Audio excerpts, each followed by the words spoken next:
Welcome to the Sumela Monastery, a monastery that was built in the 4th century, and the way it was built has quite an interesting story. Two Athenian priests had the same dream, where an icon was brought to a specific spot in the mountain, and this spot ended up being here in Trabzon. They didn't know each other and they came on two different paths, and when they arrived to Trabzon, they met each other by coincidence and they decided to build the monastery on this place. The weather is not so ideal today. Hopefully we can at least see the inside properly.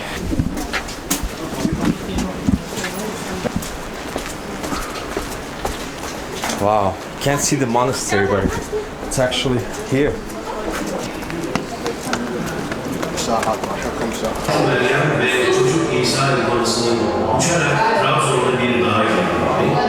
After the priests found the mountain that was in their dreams, they set up camp and began looking around the caves. Inside the cave they found the icon that was done by Saint Lucas. And finally they began to build a church here. And this church is right behind me. It's a rock cave church with an outside frescoes or icons.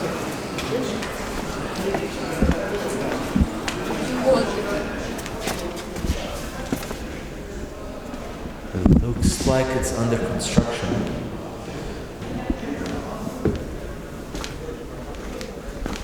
This looks like the house that they built inside the cave. This is where the two priests were living. Ben de açıya bakıyorum da çekmiyor. Bak bu açı çok güzel. All the paintings are missing the faces because according to Islam you cannot depict humans. I guess this was type of their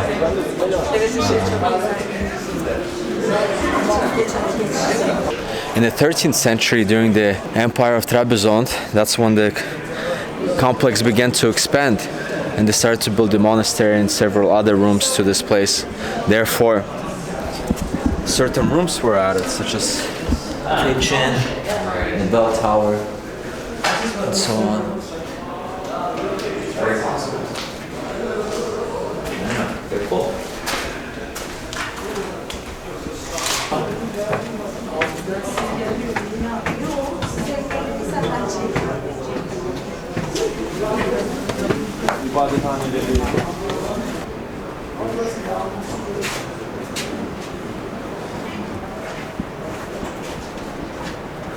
After the Ottoman conquest of Trabzon, the Sultan agreed to give safety to this monastery, and also he even sent gifts.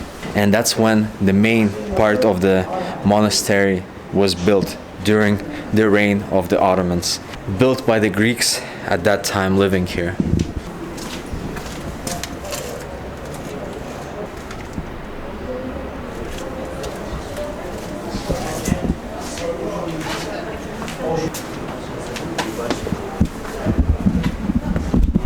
It's so cool and impressive. These little rooms, hallways, priest room.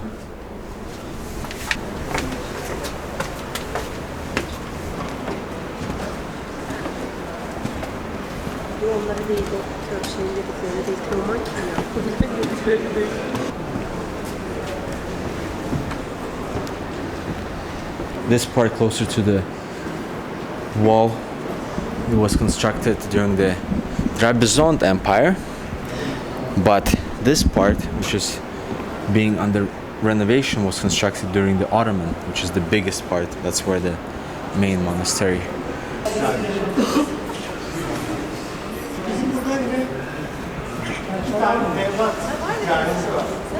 You see a guy there who's supposedly the worker who set up these nets.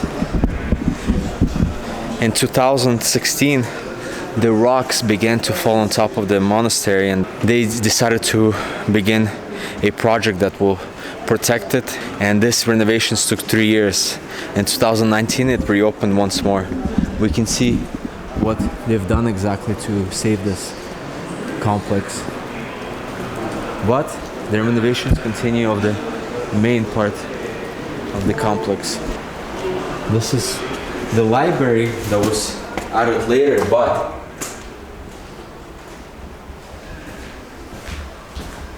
unfortunately the main library and the bell tower didn't survive the time and the conditions of this place, so we don't know how it looked like.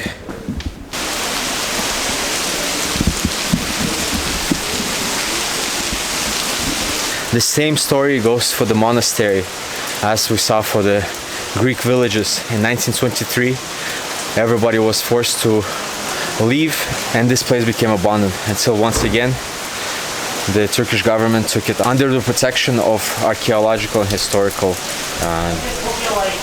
department.